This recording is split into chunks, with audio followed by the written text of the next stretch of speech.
DGI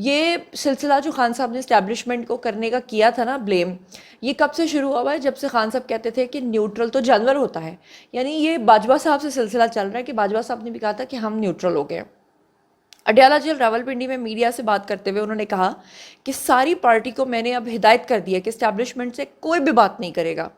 establishment نے ہمیں دھوکہ دیا ہے. اسٹیبلشمنٹ نے ملک کی خاطر 22 اگست کا جلسہ ملتوی کرنے کی درخواست کی تھی اور 22 اگست کے جلسے کے لیے ہمارے قافلے بھی نکل چکے تھے. اب آپ مزیدار بات یہ دیکھیں کہ اگر خان صاحب اسی اسٹیبلشمنٹ کے خلاف کھڑا ہونا چاہتے تھے، اپنے لوگوں کو کھڑا کرنا چاہتے تھے، لے کر جانا چاہتے تھے، اور پھر بقول خان صاحب کے کہ اسٹیبلشمنٹ نے ان کو پیغام بھیجا تھرو اعظم سواتی تو صبح 7 بجے، جیسے نئی نئی دلہن کا ناشتہ آتا تو خان صاحب جلدی جلدی جیل میں اٹھ کے بیٹھ جاتے. اس وقت وہ کہتے ہیں نا اعظم سواتی کو کہ جاؤ، میں نے دھوکے باز اسٹیبلشمنٹ کی کوئی بات نہیں سننی ماننی. اس وقت انہوں نے مان لی. اب وہ کہہ رہے ہیں کہ ہمارے تو قافلے بھی نکل چکے تھے اور ہم نے اس چیز کو جو ہے نا وہ کر دیا، جبکہ علیمہ خان نے سارا الزام اعظم سواتی پہ ڈال دیا کہ خان صاحب کو تو کچھ پتہ ہی نہیں ہے ان کے اسٹیبلشمنٹ سے رابطے ہیں. اب خان صاحب کی جو سارے دوست احباب ہیں نا، یہ بڑی مشکل میں پھنس گئے ہیں. اب اعظم سواتی ہو جائیں، اسد کیسر ہو جائیں، عمر ایوب ہو جائیں، یا یہ علی امین گنڈا پور کو تو خاص طور پہ کہا جاتا ہے کہ یہ اسٹیبلشمنٹ کا ٹاؤٹ ہے جی، یہ تو جا جا کے ان کی باتیں سنتے ہیں.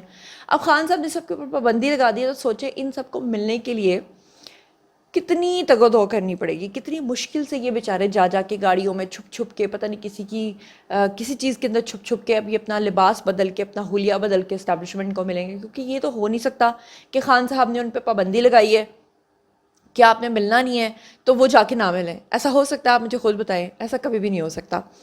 اب خان صاحب کا کہنا تھا کہ 8 ستمبر کے جلسے کی درخواست بھی اسٹیبلشمنٹ نے دی تھی، جس کے لیے آج جو نو آبجیکشن سرٹیفکیٹ ہے وہ بھی دیا گیا. یعنی خان صاحب کہہ رہے ہیں کہ اسٹیبلشمنٹ نے میرے ساتھ دھوکہ کر دیا، اس دن ہم نے کرنا تھا دھرنا، اس دن ہمیں اجازت نہیں دی اور اب اجازت دی. مطلب یہ تھا بھائی. اور مطلب مجھے سمجھ نہیں آتی کہ صحافیوں کے سامنے پھر کیوں گالیاں دیتے ہیں اسٹیبلشمنٹ کو. اگر اسٹیبلشمنٹ سے ان کی بات چیت چل رہی تھی، اگر اسٹیبلشمنٹ ان کو ٹائم دے رہی تھی. 8 ستمبر کے جلسے میں انہوں نے کہا کہ ہمیں دھوکہ دیا گیا. یحییٰ خان نے عوامی لیگ اور مجیب الرحمان کو بھی اسی طرح دھوکہ دیا تھا. یعنی پہنچ ہو کے پنجابی میں کہتے ہیں جتھو دی کھوتی اودا ہی ان کھلوتی. خان صاحب نے پھر پاکستان کے اندر مجیب الرحمان کو نہ لا کے ڈال دیا، جبکہ مجیب الرحمان کے ساتھ بنگلہ دیش میں کیا ہو رہا ہے آپ کے سامنے. اس کا ایک مجسمہ نہیں وہاں پہ کسی نے چھوڑا، مار مار کے جوتے اس کا برا حال کر دیا. انہوں نے کہا کہ مجیب الرحمان سے بھی ایک جانب بات چیت کر رہے تھے تو دوسری جانب ان کے خلاف آپریشن کا پلان بنا رہے تھے. ہمارے ساتھ بھی 9 مئی کو یہی کیا گیا. عمران خان نے کہا کہ ان سے پہلے بھی تیاری تھی، اس لیے 10,000 لوگوں کو 24 گھنٹے میں اٹھا لیا گیا. 9 مئی کی فوٹیجز میں پی ٹی آئی کے لوگ نہیں ہیں. پھر سے انہوں نے وہ بات کر دی کہ وہ جو سارے لوگ توڑ پھوڑ کر رہے تھے 9 مئی کو، وہ ہمارے لوگ ہی نہیں تھے. یعنی وہ انکار کر رہے کہ یاسمین راشد ان کی نہیں تھیں. وہ جتنے بھی لوگ باہر نکلے ہوئے تھے، وہ عالیہ حمزہ سے لے کر تو وہ جتنی بھی خواتین تھیں وہ بھی ان کی نہیں تھیں. اب انہوں نے کہا کہ یہ CCTV فوٹیجز ان کے پاس ہیں. دنیا میں کسی بھی جگہ جلسے کا ٹائم مقرر نہیں کیا جاتا. انہوں نے کہا جلسہ کیا میریٹ ہوٹل کی تقریب تھی جو وقت پر ختم ہو جاتا. اچھا، یعنی وہ کہنا چاہ رہے ہیں کہ یہ کوئی میریٹ ہوٹل کی تقریب ہے جو وقت پہ ختم کی جائے، ہمارا جلسہ ہم جب مرضی ختم کریں. انہوں نے کہا کہ اسٹیبلشمنٹ سے کسی نے بات نہیں کرنی. دھوکے باز صحافی نے ان سے سوال کیا کہ اس کا مطلب ہے کہ آپ اسٹیبلشمنٹ سے بات چیت کر رہے تھے. تو انہوں نے کہا کہ میں نے بات چیت کی اجازت دے رکھی تھی. اعظم سواتی کا انہی کا پیغام اعظم سواتی میرے پاس لے کر آئے تھے. یعنی یہاں پر انہوں نے علیمہ خان کو بھی جھوٹا قرار دے دیا، کیونکہ علیمہ خان نے کہا تھا کہ خان کو تو اندر بیٹھے ہوئے کچھ پتہ ہی نہیں ہے. صحافی نے پوچھا کہ آپ کی جانب سے اسٹیبلشمنٹ سے کوئی بات چیت کر رہا تھا، جس پر انہوں نے کہا کہ ہمارے 5-6 لوگ ان سے بات چیت کر رہے تھے. اب آپ اندازہ کرو کہ پچھلے 1.5 سال سے خان صاحب جیل کے اندر بیٹھے ہوئے ہیں. روز ان کے ٹاؤٹس سوشل میڈیا پر بیٹھ کر اسٹیبلشمنٹ کو گالیاں دے رہے تھے.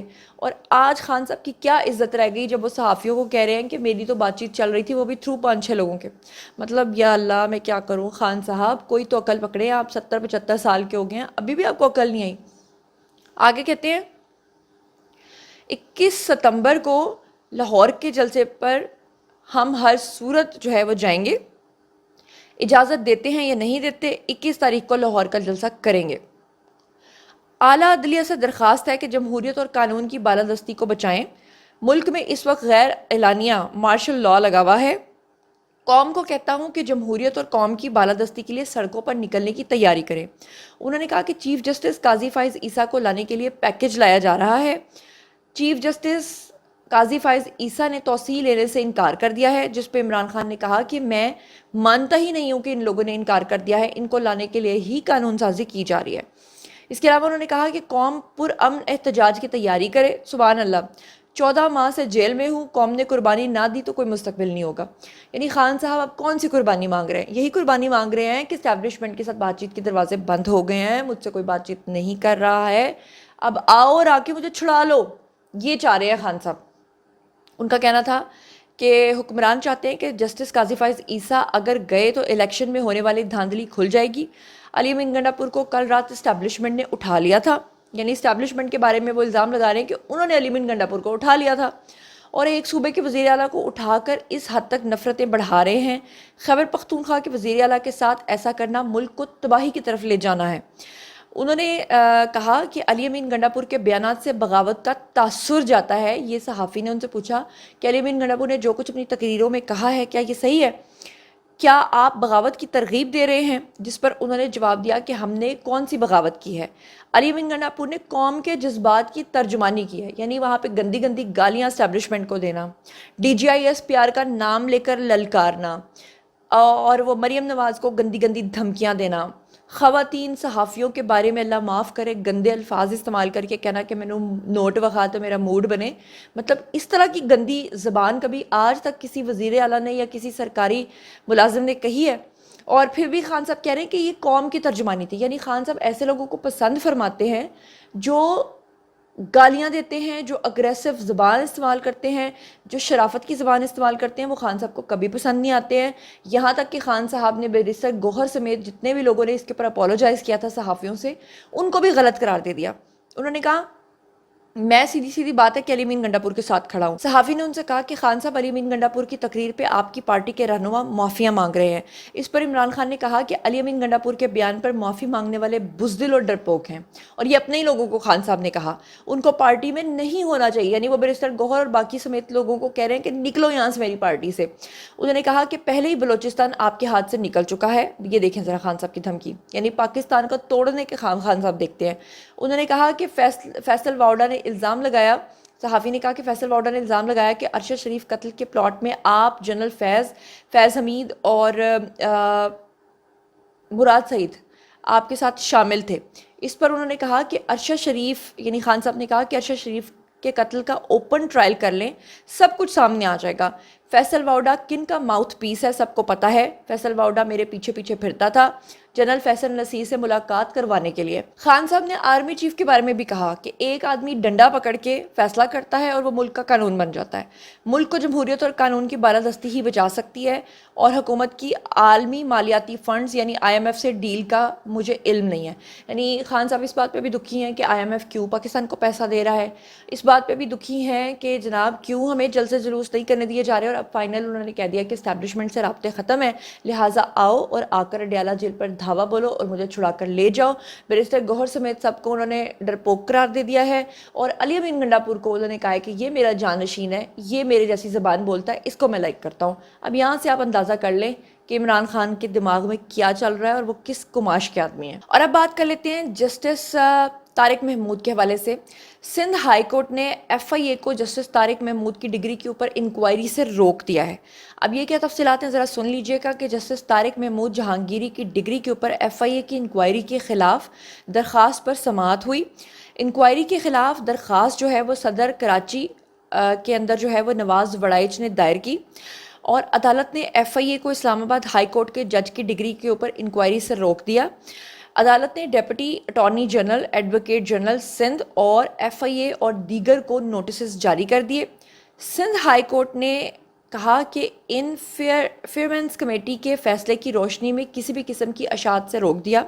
عدالت نے پیمرا کو بھی حکم دیا کہ کمیٹی کے فیصلے کی روشنی میں پرنٹ اور الیکٹرانک میڈیا میں کوئی بھی اشاعت نہ کی جائے، اور جامعہ کراچی کی جو کمیٹی اور جو سنڈیکٹ ہے انہوں نے جسٹس طارق محمود جہانگیری کی ڈگری غیر مؤثر قرار دی تھی، اور انہوں نے کہا ہے کہ سندھ ہائی کورٹ نے جامعہ کراچی کی کمیٹی کی سفارشات اور اس کا فیصلہ جو ہے وہ معطل کر دیا تھا، یعنی اب اس کے اوپر کوئی بات نہیں کرے گا۔ اور مجھے نہیں سمجھ میں آتا کہ بس میں اتنا کہنا چاہوں گی کہ اگر کوئی عام شخص ہوتا اور اس کی ڈگری جعلی نکلتی اور وہ کوئی غریب شخص ہوتا اور وہ کسی بڑے عہدے پر بیٹھا ہوتا تو اب تک اس کا بھرکس نکل چکا ہوتا۔ تو مطلب یہ چیزیں آپ کے سامنے، فیصلہ آپ لوگوں نے خود کرنا ہے۔ تو جناب یہ تھا آج کا ویڈیو۔ باری ہے جی آپ لوگوں کی آئی کمنٹ سیکشن میں، اور مجھے بتائیے کہ آپ کیا سمجھتے ہیں کہ خان صاحب جو ہیں وہ اسٹیبلشمنٹ کے ساتھ جو کہہ رہے ہیں کہ آج کے بعد میں کبھی بات نہیں کروں گا، اگر ایک اسٹیبلشمنٹ نے دوبارہ پیغام بھیجا تو کیا وہ پنجابی میں کہتے ہیں لمس لیٹ ہو جائیں گے خان صاحب، یا آپ کو لگتا ہے کہ نہیں اب کی بار وہ یو ٹرن نہیں لیں گے اور ہمیشہ اپنی بات پہ قائم رہیں گے؟ اور دوسرا جسٹس طارق محمود کے بارے میں بھی بتائیے گا کہ آپ کیا سوچتے سمجھتے ہیں، جو کچھ بھی آپ سوچتے سمجھتے ہیں شیئر کیجیے، پرسنلی جواب دوں گی۔ مزید خبریں، ولاگز، انٹرویوز اور سیاسی تجزیے جاننے کے لیے میرے ساتھ کنیکٹڈ رہنا ہرگز مت بھولیے گا۔ چینل کو سبسکرائب کر لیجیے گا، اپنا بہت بہت خیال رکھیے گا۔ اللہ نگہبان۔